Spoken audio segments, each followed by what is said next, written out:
The chains were cold against his skin. Jun stood in the long line of humans, his wrists bound by metal cuffs that glowed with a soft blue light. The alien technology was far beyond anything Earth had ever created. But then again, Earth was gone now. Burned. Conquered. Just a memory floating somewhere in the dark space behind him. The slave market of Prime was enormous. It stretched across a plaza the size of 10 football fields, filled with cages, platforms, and auction blocks. Thousands of aliens walked between the rows of slaves, examining them like animals. They were tall, nearly 7 feet, with pale gray skin and sharp features. Their eyes were completely black, like polished stones. They moved with a pride that came from centuries of conquest. Jun kept his head down. He had learned quickly that looking in the eye was a mistake. They saw it as a challenge, and challenges meant pain. A group of warriors approached the human section. They wore black armor that seemed to absorb the light around them. Their leader was a massive creature, even bigger than the others. His name, Jun had heard, was Commander. He was famous among the slaves, famous for his cruelty. "Look at them," laughed, his voice deep and rough. "The mighty humans, the species that thought they could fight us." The other warriors laughed with him. One of them poked a human woman with the end of his weapon. She stumbled but did not fall. Her name was Ha. Jun knew her. They had grown up in the same city, back when cities still existed, back when hope was still real. Walked slowly down the line. He stopped in front of Jun and looked at him with disgust. "This one is thin," said, "weak. I can see his bones through his skin." Jun said nothing. He kept his eyes on the ground. "They say humans are smart," continued. "But what good is a smart brain in such a soft body? You break so easily. Your bones crack, your blood spills, you scream and cry like children." He leaned closer. His breath was hot and smelled like metal. "Do you know what we use humans for?" asked. "Entertainment. We put you in arenas and watch you die. It is funny to us. Your fear is funny. Your weakness is funny." He spat on Jun's feet. The other warriors laughed again. Jun did not move. He did not react. Inside, something cold and dark stirred in his chest, but he pushed it down. This was not the time. This was not the place. Moved on, continuing to insult and mock the other humans. He grabbed one man by the hair and lifted him off the ground just to show his strength. The man screamed, dropped him, and laughed. "Soft meat," said. "That is all you are, soft meat for our entertainment." A sudden silence fell over the market. The warriors stopped laughing. The slaves stopped breathing. Everyone turned toward the main entrance. A group of figures walked into the plaza. They wore white and gold robes that flowed behind them like water. In the center of the group was a young woman. She was but different from the warriors. Her skin was lighter, almost silver. Her black eyes had a depth to them that the others lacked. She moved with grace and power, each step measured and perfect. Princess Lyra, daughter of the Emperor, one of the most powerful beings in the galaxy. Commander immediately dropped to one knee. All the warriors followed. Even the merchants bowed their heads. Only the slaves remained standing, too confused and afraid to know what to do. The princess walked through the market slowly. She did not look at the merchants or the alien slaves from other conquered worlds. Her eyes moved only over the human section. She studied each face carefully, as if searching for something specific. The crowd watched in silence. No one dared speak. No one dared move. Princess Lyra stopped in front of Jun. He felt her eyes on him. They were cold and intelligent. They saw everything. He kept his head down, but he could feel her gaze cutting through him like a blade. "This one," she said. Her voice was soft but clear. It carried across the silent plaza like a bell. Her advisor, an old with white hair, stepped forward. "Your Highness, this human is marked as common labor stock. He has no special skills or value. Perhaps you would prefer." "This one," Lyra repeated. She did not raise her voice. She did not need to. The advisor bowed. "As you wish, Your Highness." Commander stood up. His face showed confusion and something else. Anger, perhaps, or jealousy. "Your Highness," he said carefully, "may I ask why you want this particular human? He is weak. I examined him myself. He would not survive a week in the arena." Lyra turned her black eyes toward. For a moment nothing happened, then looked away. Even he could not hold her gaze. "You examined him," Lyra said. "It was not a question. And you saw weakness." "Yes, Your Highness." Lyra looked back at Jun. A small smile appeared on her lips. It was cold and knowing. She leaned close to her advisor and whispered something. The old's eyes widened. He looked at Jun with new interest, new fear. "He's ours," she whispered. The words were quiet, but Jun heard them clearly. "This one is ours." The advisor nodded quickly and produced a device from his robes. He pressed it against Jun's chains. The blue glow changed to gold, the mark of royal property. Lyra turned and walked away. Her entourage followed. The crowd parted before her like water. Jun watched her go. His heart was beating fast now, not from fear, from something else. She knew. He could see it in her eyes. She knew what he was, what he had been, what he had done. The question was, why did she want him? Ha caught his eye as he was led away by the royal guards. Her face was full of questions. He gave her a small nod, a promise. He would not forget her. He would not forget any of them. The guards pushed him forward. He walked toward the royal transport, toward the palace, toward whatever fate awaited him. Behind him, Commander watched with dark eyes. His hands were clenched into fists. He had been humiliated. A slave he had mocked and spat upon was now worth more than all his victories. He would not forget this. He would not forgive. The transport lifted into the sky. Jun looked down at the slave market one last time. Thousands of his people were still down there, chained and broken, waiting for death or worse. He made a silent promise to himself. He would find a way, he would survive, and one day he would return for them. One day they would learn what humans really were.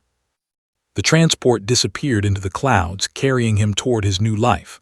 A life of secrets, a life of waiting, a life that would change everything. The royal palace of Prime rose from the ground like a mountain made of glass and steel. It was beautiful and terrifying at the same time. Towers reached toward the purple sky. Gardens floated on platforms of light. Waterfalls fell upward, defying gravity. This was the heart of the empire, the center of all power in the galaxy. Jun walked through the massive gates with his head down. Guards in golden armor stood everywhere. They watched him with cold eyes. To them he was nothing, less than nothing, a human, a slave, a thing to be used and thrown away. But they did not take him to the slave quarters. The guards led him through long hallways decorated with art and weapons from 100 conquered worlds. They passed rooms filled with treasures. They climbed stairs made of crystal. And finally, they stopped at a door made of dark metal.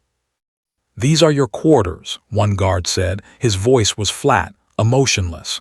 "You will stay here until the princess calls for you. Do not leave. Do not speak to anyone. Do not touch anything."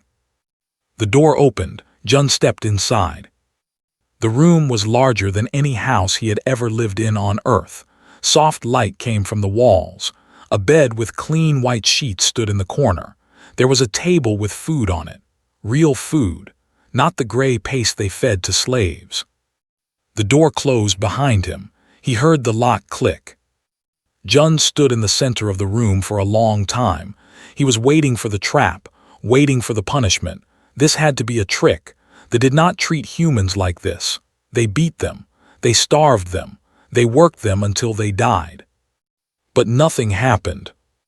Hours passed. Jun ate the food. It was the best thing he had tasted in years. He washed himself in the cleaning room. The water was warm and clean. He put on the simple clothes that had been left for him. They were soft against his skin. He sat on the bed and thought about everything. The princess had chosen him specifically. She had looked at him with those knowing eyes. She had said, "He's ours." What did that mean? What did she want from him? The door opened without warning. Princess Lyra walked into the room alone. No guards, no advisors, just her. Jun stood up quickly. He did not know what to do. Should he kneel? Should he bow? On Earth they had no princesses. They had no royalty, just soldiers and survivors. Lyra raised her hand. "Sit," she said. "I am not here for ceremony." He sat down slowly. She walked to the table and pulled out a chair. She sat across from him, studying his face. "You are confused," she said. It was not a question. "Yes," he admitted. "Good, confusion is better than false confidence." She leaned back in her chair. "Do you know why I chose you, Jun?" He froze. She knew his name, not just his slave number, his actual name. "No," he said carefully. "I think you do," she smiled. It was a cold smile. "I think you know exactly why. You are just waiting to see how much I know."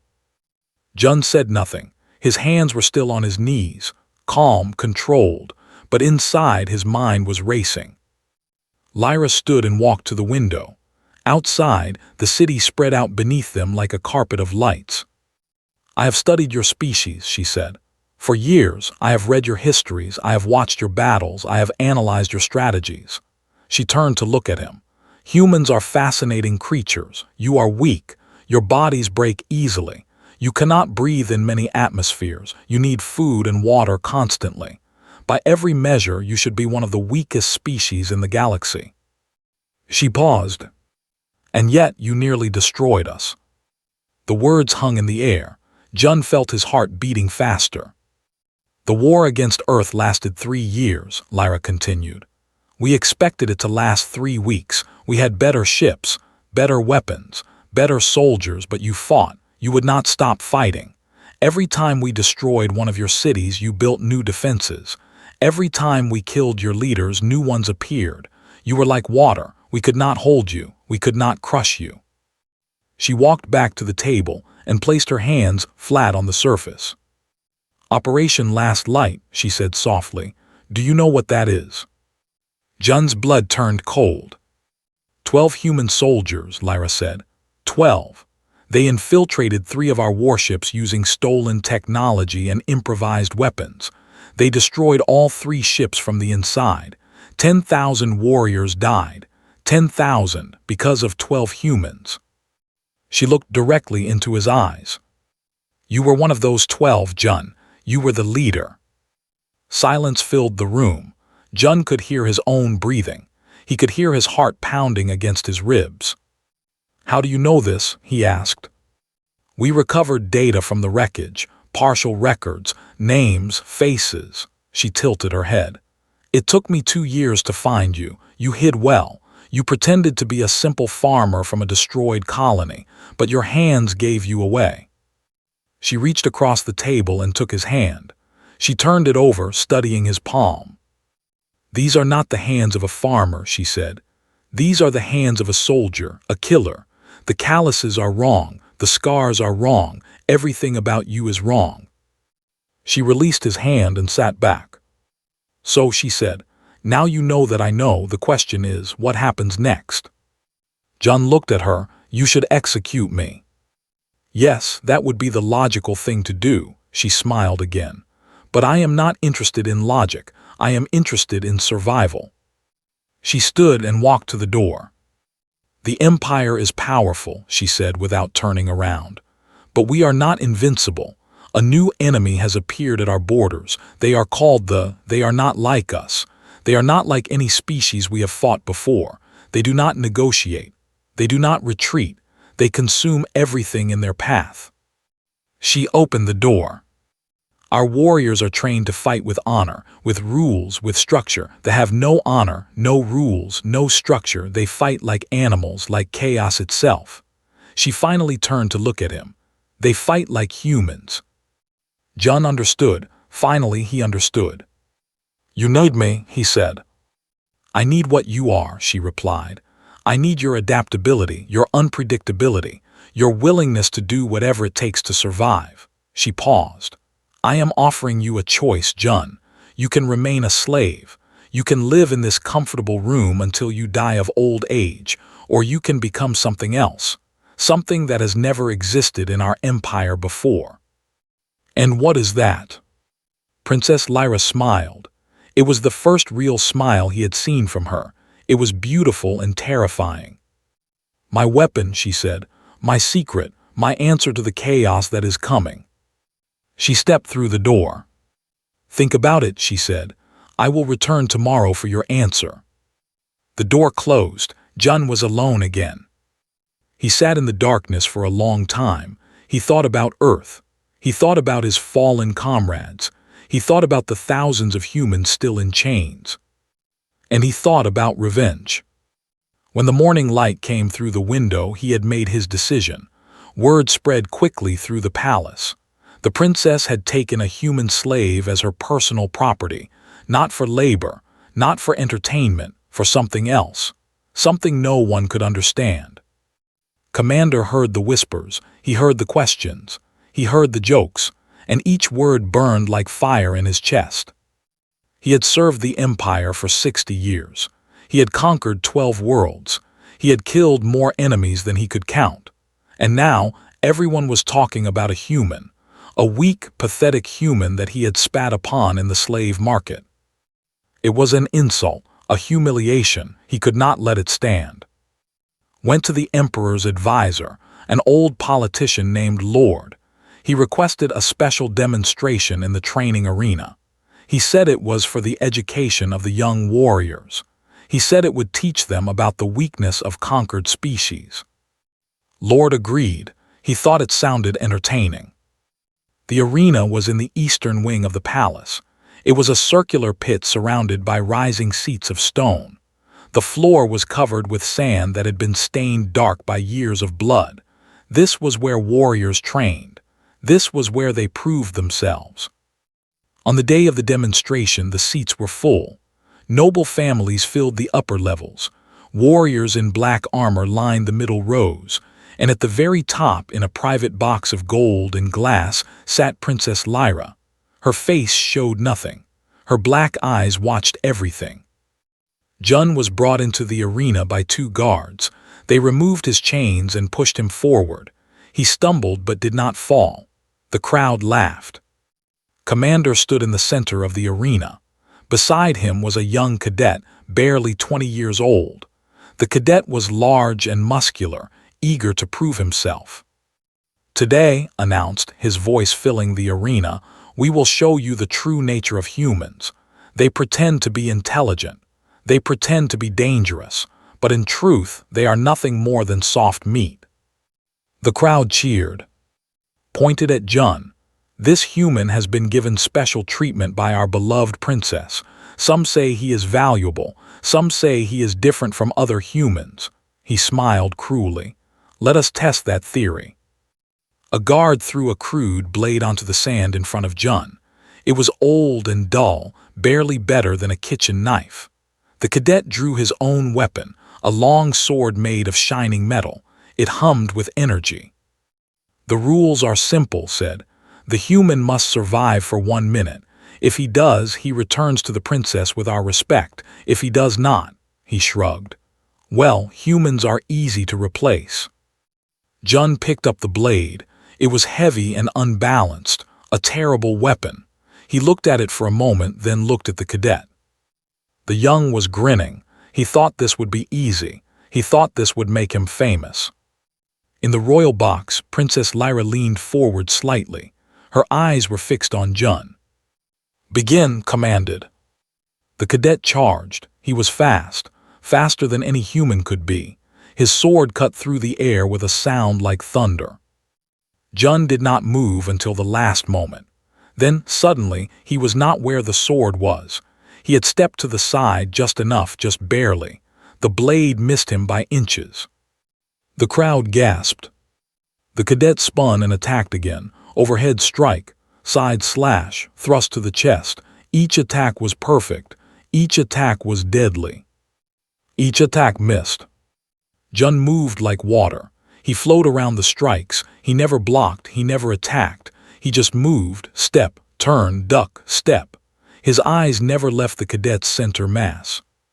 The cadet grew frustrated. His attacks became wilder, faster, more desperate. "Stand still," he shouted. "Fight like a warrior." Jun said nothing. He kept moving, waiting. 30 seconds had passed. The crowd was silent now. They had expected blood. They had expected screaming. Instead, they were watching something they did not understand. The cadet made a mistake. He overextended on a thrust, putting too much weight forward. For one moment, he was unbalanced. Jun struck. 3 movements. That was all it took. His left hand grabbed the cadet's wrist. His right hand, still holding the crude blade, swept upward. His foot hooked behind the cadet's ankle. The young fell. His sword flew from his grip. Before he could move, the dull blade was pressed against his throat. Silence, complete and total silence. Jun stood over the cadet, breathing calmly. His face showed no emotion, no triumph, no anger, nothing. 5 seconds passed, 10, 20. Then Jun stepped back. He dropped the blade onto the sand. He bowed slightly toward the royal box. Then he walked back to his starting position and stood with his hands behind his back. The crowd did not know how to react. Some started to murmur. Others looked at each other in confusion. A few warriors shifted uncomfortably in their seats. Commander's face was like stone. His hands were clenched so tight that his knuckles had turned white. The cadet scrambled to his feet. His face was red with shame. He grabbed his sword and started to move toward Jun again. "Enough!" The word came from the royal box. Princess Lyra had spoken. Her voice was soft, but it carried across the silent arena like a command from the heavens. She stood and looked down at the scene below. "The demonstration is over," she said. "The humans survived for more than a minute. By the rules Commander himself established, he has earned our respect." Opened his mouth to protest. Lyra's eyes found him. He closed his mouth. "Return the human to my quarters," Lyra ordered. "And Commander, I trust you will remember this lesson. Not all weakness is visible. Not all strength is loud." She turned and left the box. Her guards followed. Jun was led out of the arena. As he passed Commander, their eyes met for just a moment. Jun saw hatred there. Pure, burning hatred. He would have to be careful. This man would not rest until he was dead. But Jun had faced hatred before. He had faced death before. He had survived worse things than an angry alien commander. Back in his quarters, he sat alone and thought about what had happened. He had shown too much. He had been careful, but not careful enough. The crowd had seen what he could do. They had seen that humans were not as weak as they believed. Some would be angry, some would be afraid, and some, like the princess, would see opportunity. The door opened. Ha stepped inside. She wore the gray clothes of a palace servant. Her eyes were wide with worry. "Are you insane?" she whispered. "The whole palace is talking about what you did. You were supposed to hide. You were supposed to wait." "Plans change," Jun said. "The commander forced my hand." Ha sat down across from him. "They are going to kill you. We'll find a way. He cannot allow a human to embarrass him like that." "Maybe," Jun looked at his hands, the hands that had killed, the hands that had saved. "But the princess has other plans, and I think her plans are more important than pride." "What plans? What does she want from you?" Jun told her everything. The conversation about Operation Last Light, the new enemy called the offer to become something more than a slave. Ha listened in silence. When he finished, she shook her head slowly. "This is dangerous," she said. "She is using you. We are just tools to these people." "I know," Jun met her eyes, "but tools can have sharp edges. Tools can cut both ways." Ha stared at him for a long moment. Then she nodded. "The underground is growing," she said quietly. "More humans are joining every day. We are in the kitchens, the gardens, the laundry. We are everywhere they do not look." "Good," Jun reached out and took her hand. "Keep building, keep waiting. When the time comes, we will need everyone." Ha squeezed his hand and left. Jun walked to the window and looked out at the alien city.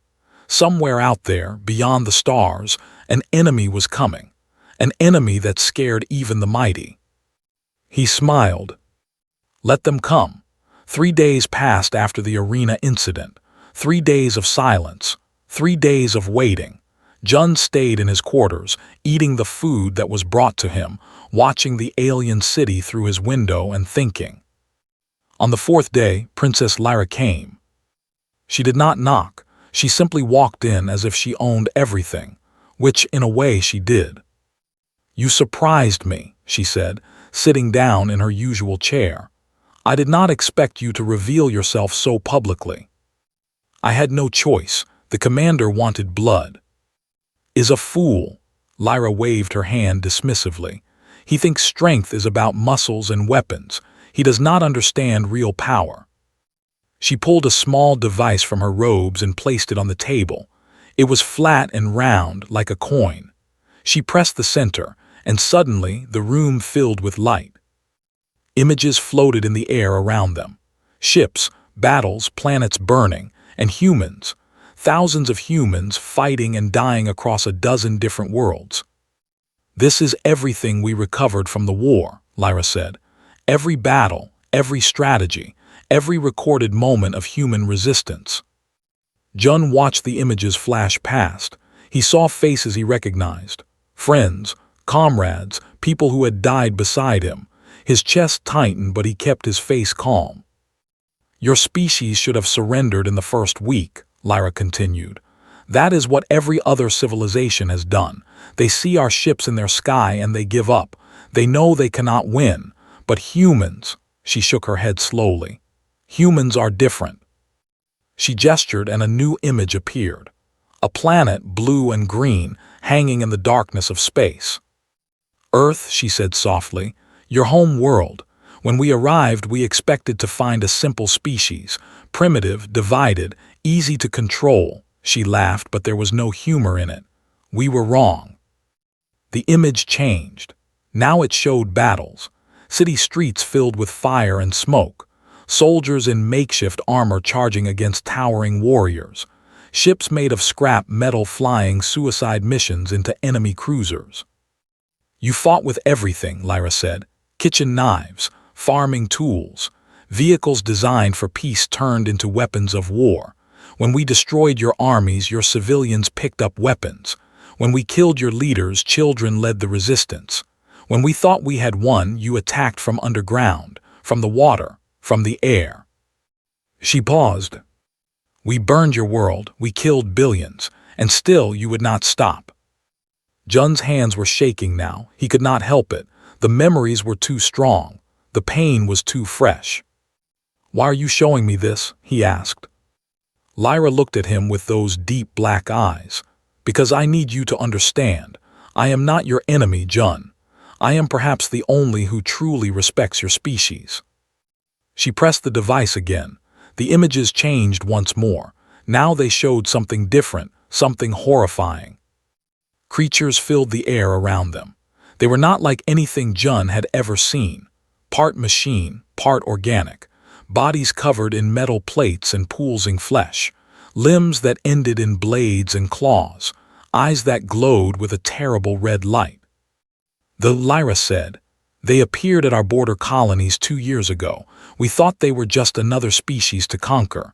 We were wrong again. The images showed warriors fighting and losing. The creatures moved without fear. They did not retreat when injured. They did not hesitate when surrounded. They simply kept coming, wave after wave, until nothing was left. Our warriors are trained for honorable combat, Lyra explained. We fight with rules, with structure. We expect our enemies to do the same, but they have no honor. They do not fight to win territory or resources. They fight to destroy, to consume. They are chaos itself. She turned off the device. The images disappeared. The room felt smaller now, darker. In 6 months they will reach the inner colonies, Lyra said. In 1 year they will reach Prime. Our military believes they can stop them. They are wrong. I have seen the numbers. I have studied the patterns. We cannot win this war with traditional tactics. She leaned forward. But you can. Jun stared at her. Me, I am one man. You are more than that. Lyra stood and walked to the window. You are a symbol, a proof of concept. You showed the entire palace that humans are not weak. You showed them that strength comes in many forms. She turned back to face him. I want you to train others. Human slaves from across the empire. Teach them what you know. Teach them to fight like humans fight, without honor, without rules, without limits. You want me to build an army. I want you to build a weapon, she smiled. A weapon that can defeat chaos with chaos. Jun stood and walked to her side. They looked out at the city together. And what happens after, he asked. After they are defeated, do we go back to being slaves? Lyra was silent for a moment. That depends on you, she said finally. If you prove that humans are valuable allies, then perhaps things can change. The Emperor listens to me. I can influence policy. But first, you must give me something to work with. You must show the Empire that humans deserve to be free. Jun thought about her words. It was a dangerous game she was proposing. A game where humans had everything to lose and only a small chance to win. But a small chance was more than they had now. I have conditions, he said. Lyra raised an eyebrow. You are in no position to make demands. I am in exactly that position. He met her eyes. You need me. You said it yourself. Without humans, your empire will fall to that gives me power. For a moment, anger flashed in Lyra's eyes. Then it was gone, replaced by something else. Respect, perhaps. What are your conditions? First, I choose who I train. I want specific humans from the slave population. People I know, people I trust. Agreed. Second, the humans I train will not be treated as slaves. They will be given proper food, proper quarters, and proper respect. If any harms them, there will be consequences. Lyra nodded slowly. Difficult but possible, what else? Third, if we succeed, if we help defeat you will grant freedom to all humans in the Empire. Not just the soldiers, everyone. This time, Lyra did not answer immediately. She looked at him for a long time, her expression unreadable. You ask for much, she said. I offer much in return. The silence stretched between them. Outside, the sun was setting, painting the sky in shades of purple and gold. Finally, Lyra nodded. Agreed, she said. But understand this, Jun. If you fail, if you betray me, if you give me any reason to doubt you, I will kill you myself. And then I will kill every human in this palace. Slowly. I understand. Good, she walked to the door. You begin tomorrow. I will send you a list of human slaves from across the city. Choose wisely. She left without another word. Jun stood alone in the fading light. His heart was beating fast, not from fear, from hope. For the first time since Earth fell, there was a path forward, a way to save his people, a chance to be more than just a survivor. He walked to the window and pressed his hand against the cold glass. Hold on, he whispered to the darkness. Hold on just a little longer. Somewhere out there, in chains and cages across the empire, his people were waiting. He would not let them down. The training facility was hidden beneath the palace, in a section that most did not even know existed. It was old, built centuries ago for experiments that had been long forgotten. Now it had a new purpose.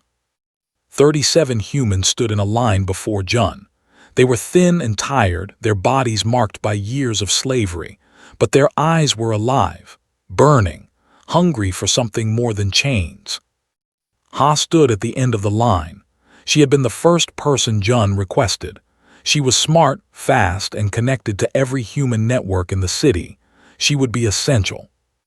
I will not lie to you, Jun said, walking slowly in front of them. What I am asking is dangerous. Many of you may die. The training will be hard. The missions will be harder. If any of you want to leave, you can leave now.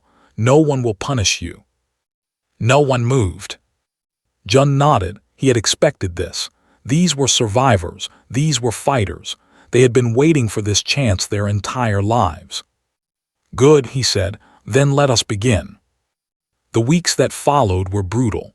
Jun trained them the way he had been trained back on Earth in the underground camps where the resistance prepared for war. He taught them to fight without weapons, to move without sound, to think without hesitation. He taught them the human way of war. The fight with honor, he explained during one session. They stand in lines, they follow rules, they expect their enemies to do the same. He shook his head. We do not fight like that. We fight to survive. We use everything, lies, traps, fear. There is no honor in survival. There is only victory or death. The humans learned quickly. They had to. Their lives depended on it. Ha became his second in command. She organized the intelligence network, gathering information from human servants throughout the palace. She knew everything that happened, every meeting, every secret, every weakness. Commander is watching us, she reported one evening. He has spies outside the facility. He knows something is happening, but he does not know what. Let him watch, Jun said. He cannot touch us as long as the princess protects us. But was not a patient man. He was a warrior, and warriors did not wait. 1 month into the training, Jun was walking through the lower halls when found him. The commander was not alone. 6 of his warriors stood behind him, their hands on their weapons. Human said, his voice dripping with contempt, I have been waiting for this moment. Jun stopped. He kept his hands at his sides, calm, controlled. Commander, how can I help you? Help me, laughed. You can help me by dying. He stepped forward and hit Jun across the face. The blow was hard, harder than any human could deliver. Jun fell to the ground, blood filling his mouth. Get up, commanded. Jun got up slowly. Hit him again, and again, and again. Each blow was precise, designed to cause maximum pain without killing. The warriors watched and laughed. Jun did not fight back. He did not try to defend himself. He simply took the beating, falling and rising, until his face was covered in blood and his body screamed with pain. Fight back, shouted.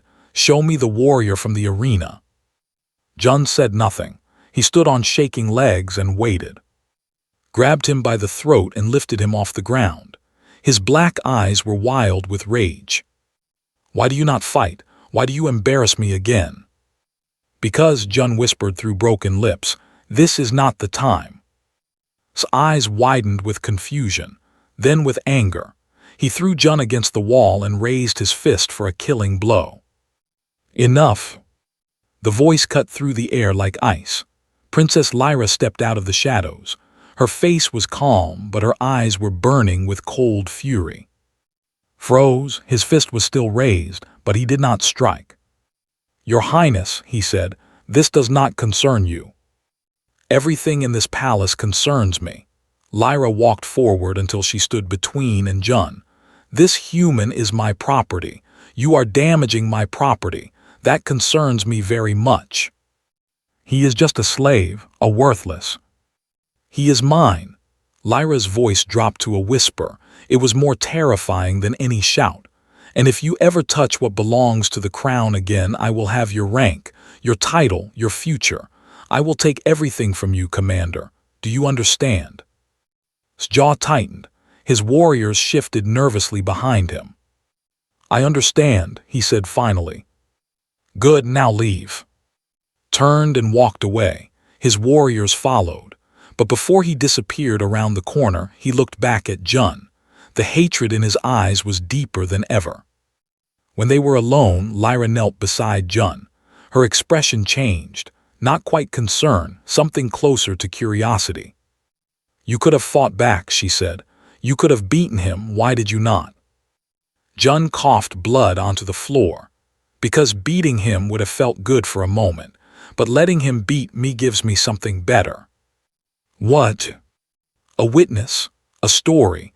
Every servant in this hall saw what happened. By tomorrow, every human in the palace will know that a commander attacked an unarmed man. They will know that I did not break. They will know that the princess protected me. Lyra stared at him, then she laughed. It was a real laugh full of genuine surprise. "You are more dangerous than I thought," she said. "I hope so." Jun tried to smile, but his split lip made it painful. "I hope I am dangerous enough to save everyone." Lyra helped him to his feet. For a moment they stood close together, human and slave and princess, two people playing a game that would decide the fate of millions. "News from the border," Lyra said quietly. "They have destroyed another colony. They are moving faster than we predicted." "How long do we have?" 3 months, maybe less." Jun nodded. 3 months to turn broken slaves into soldiers. 3 months to prepare for a war against creatures that had never been defeated. "Then we train harder," he said. Lyra studied his battered face. "You are bleeding badly. You should rest." "I will rest when my people are free." He turned and walked back toward the training facility. Each step was agony, but he kept walking. Behind him, Lyra watched, and for the first time she felt something she had never felt before. Doubt. Not doubt about her plan, not doubt about the war. Doubt about who would be controlling whom when this was over. She had chosen Jun because she thought she could use him, because she thought she could control him. But now, watching him walk away with his blood still dripping on the floor, she was not so sure. Perhaps she had not captured a weapon. Perhaps she had unleashed one. The storm was coming, and when it arrived, nothing would ever be the same again. The distress signal came at midnight. A colony world called Minor was under attack. They had arrived 3 weeks ahead of schedule. The outer defenses had fallen. The military garrison was being overrun. Commander led the response fleet. 200 warships filled with the best warriors in the Empire. They jumped through space and arrived at Minor within hours. What they found was hell. They were everywhere. Thousands of them swarmed across the colony like insects. They tore through walls and shields. They consumed everything in their path. Soldiers, civilians, buildings, nothing was safe. Ordered his warriors into battle. They formed their traditional lines. They followed their traditional tactics. They did everything they had been trained to do. It was not enough. They did not fight like normal enemies. They did not hold positions. They did not defend or retreat. They simply attacked, wave after wave of metal and flesh crashing against the lines. When one fell, 2 more took its place. When they formed a shield wall, they dug under it. When they fell back to regroup, they followed, never giving them time to rest. Within 6 hours, half of forces were dead. The survivors were trapped in the colony's central compound, surrounded on all sides. Communications were failing. Supply lines were cut. Hope was dying. Stood on the wall of the compound, watching the swarm below. His armor was dented and bloody. His sword hand would not stop shaking. This was not war. This was extinction. "Commander," one of his officers shouted, "a ship has landed in the courtyard." Turned, a small transport had somehow made it through the chaos. Its doors opened, and figures emerged. Humans. Jun stepped onto the blood-soaked ground. Behind him came 36 others, including Ha. They wore no armor. They carried no traditional weapons, just simple tools, crude blades, and bags of unknown equipment. Stormed toward them. "What is this? Who authorized this?" "The princess," Jun said calmly. "She sent us to help." Help laughed bitterly. 30 humans against an army of this is a joke. This is an insult. "Then watch us die." Jun walked past him toward the wall. "Or watch us fight, your choice." He climbed to the top of the wall and looked down at They were massing for another attack. Thousands of glowing red eyes stared up at him. "Ha," he called. "Status. Perimeter mapped, entry points identified, weak spots marked." She handed him a small device. "Ready when you are." Jun looked at his team. These were not soldiers by standards. They were slaves, workers, servants, but they had something they did not have. They had nothing to lose. "Remember your training," Jun said. No lines, no formations, no rules. We move fast, we hit hard. We disappear, make them afraid, make them confused, make them regret ever coming to this world. The humans nodded. There was no fear in their eyes, only determination. They attacked. They came up the walls like a wave of darkness. They raised their shields and braced for impact. But the humans did not stay on the walls. They went over. Jun was the first to jump. He landed in the middle of the swarm and started moving, not fighting exactly, dancing. He wove between the creatures, striking at joints and weak points, never staying in one place long enough to be grabbed. The other humans followed. They split into small groups of 2 or 3, moving through the chaos like ghosts. They planted explosive charges in gaps of the formation. They cut power cables to the creature's mechanical parts. They set fires and laid traps. They tried to respond, but they could not find targets. The humans were too fast, too unpredictable. Every time a turned to face one threat, another appeared behind it. Ha led a team into the underground tunnels. They had been using them to move unseen. Now those tunnels became death traps. She collapsed entrances, flooded passages, and turned the enemy's own paths against them. On the wall, Commander watched in disbelief. The humans were winning. Not through strength, not through superior numbers, through pure, relentless chaos. They fought like animals, like monsters, like nothing he had ever seen. By dawn, the assault had broken. Thousands of creatures lay dead. The survivors retreated into the darkness, confused and damaged. For the first time in recorded history, they had been stopped. Jun climbed back over the wall. He was covered in blood. Some of it was his own. His left arm hung at a bad angle. 3 of his team had not returned. But he was alive, and the colony was saved. Approached him slowly. His face was a mix of emotions, anger, confusion, and something else, something he had never expected to feel toward a human. How, he asked, how did you do that? Jun looked at him with tired eyes. We learned from losing everything. When you have nothing, you can risk everything. When every battle might be your last, you fight differently. We do not fight to win. We fight to survive. There is a difference. Was silent for a long moment. Around them, warriors tended to their wounded and counted their dead. They looked at the humans with new eyes, not as slaves, not as soft meat, as something else entirely. I was wrong about you, said finally. The words seemed to cause him physical pain. About all of you. Yes, Jun agreed, you were. He turned and walked toward the transport. His team followed, carrying their wounded. Ha fell into step beside him. 3 dead, she said quietly. Boyoung Bin Li Ho. Jun nodded. He memorized the names. He would remember them forever. They died free, he said, not as slaves, as soldiers. Is that supposed to make it better? No, nothing makes it better, but it means something. It has to mean something. They reached the transport. Jun turned back to look at the compound, was still standing where they had left him, watching them go. Something had changed, not just in the battle but in the war itself. The humans had proven themselves. They had shown the entire empire what they could do. Now the real work would begin. The transport lifted off, carrying them back toward Prime. Below, the colony slowly came back to life. Fires were put out. Walls were repaired. Bodies were collected. And in the darkness beyond the colony's borders, they watched. They had been stopped once. They would not be stopped again.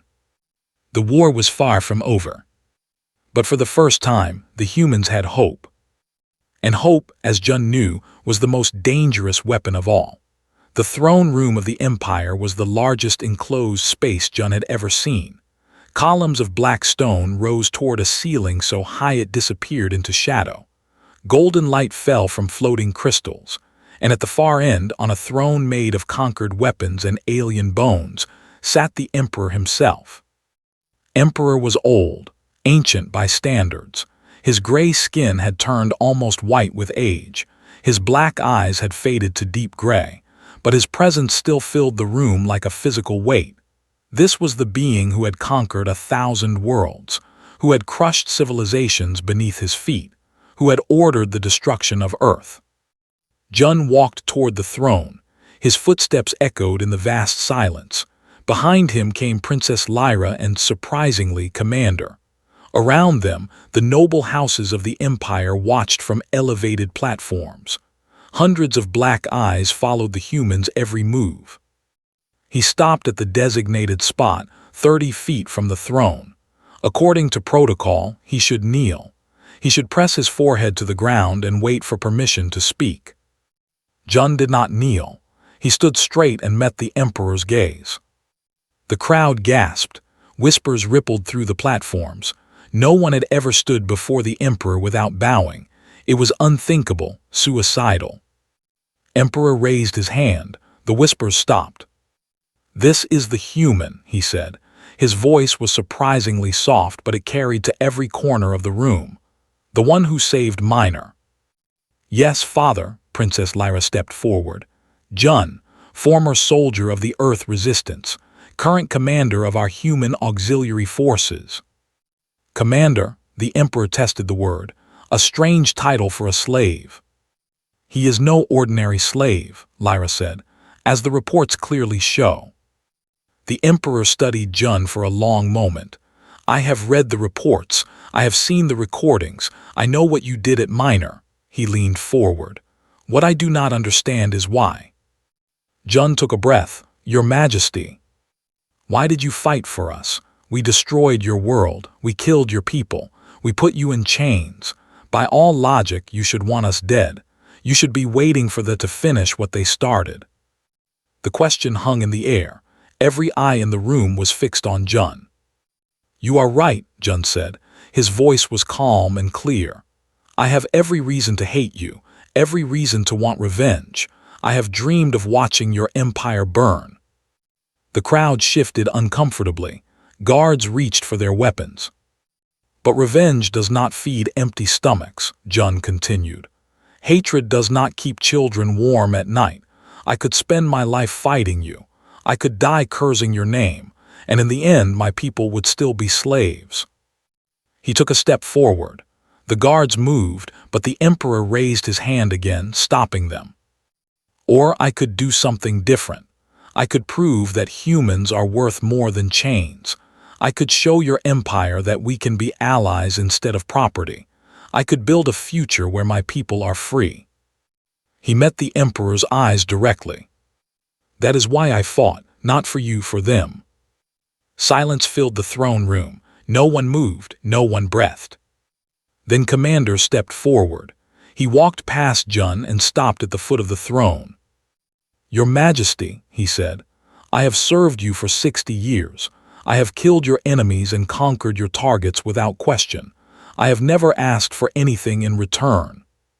He turned to face Jun. "But today I ask for something. I ask you to listen to this human. I was wrong about his species.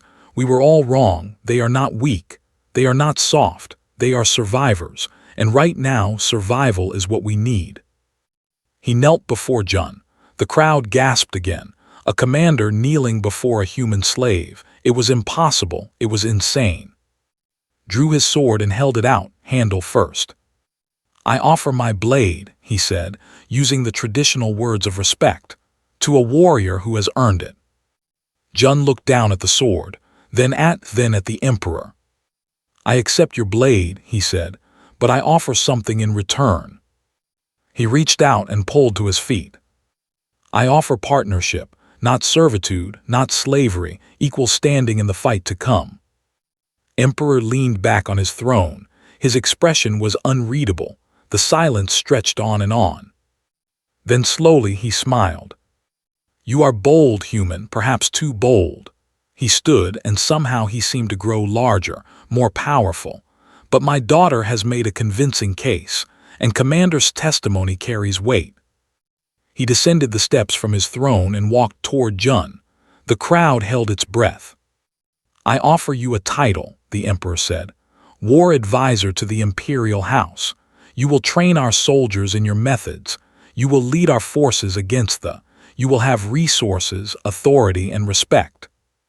He stopped directly in front of Jun. They were the same height, human and emperor, eye to eye. "In return, you will give me victory." Jun did not hesitate. "I accept, but I have a condition." The emperor raised an eyebrow. "Another condition?" "The last one." Jun looked back at Princess Lyra. She nodded slightly. "When the war is over, when they are defeated, all humans in the Empire will be granted freedom. No more slaves, no more chains. We become citizens, equals." The noble houses erupted. Voices shouted in protest. Lords and ladies screamed about tradition, about order, about the natural place of lesser species. The emperor raised his hand. Silence fell instantly. "You ask me to change 1,000 years of empire," he said. "I ask you to build a future worth saving." Emperor looked at Jun for a long time. The human did not look away. He did not flinch. He stood there, battered and completely unafraid. Finally, the emperor nodded. "Agreed." The word echoed through the throne room like thunder. Some of the nobles cheered. Others sat in stunned silence. A few looked at Jun with hatred in their eyes, but it did not matter. The emperor had spoken. The deal was made. Lyra stepped forward and stood beside Jun. She looked at him with something new in her eyes, not just respect or calculation, something warmer.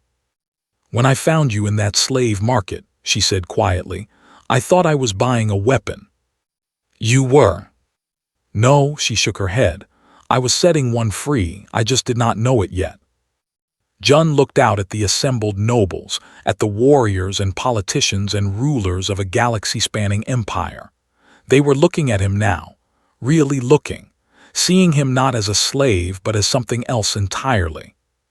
"This is just the beginning," he said. "I know," Lyra smiled. "That is what scares me." They walked out of the throne room together, side by side. Human and former slave and princess. Two people who had changed the course of history with nothing but determination and will. Behind them, Ha waited with the other humans. When she saw Jun's face, she knew they had won. "What now?" she asked. "Now we fight," Jun said. "We train, we prepare. They are still out there. The war is not over." "And after?" Jun looked up at the alien sky. Somewhere beyond those purple clouds, beyond the stars and the darkness, there was a planet called Earth, a burned and broken world that had been his home. He would probably never see it again.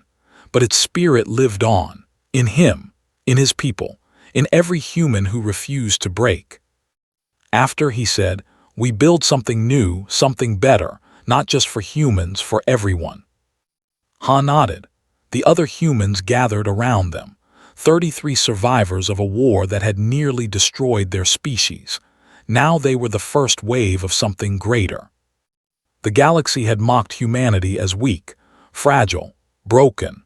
They had laughed at human softness and sneered at human limitations. They never understood. Humans were not survivors despite their weakness. They were survivors because of it. And now the stars would learn what that truly meant.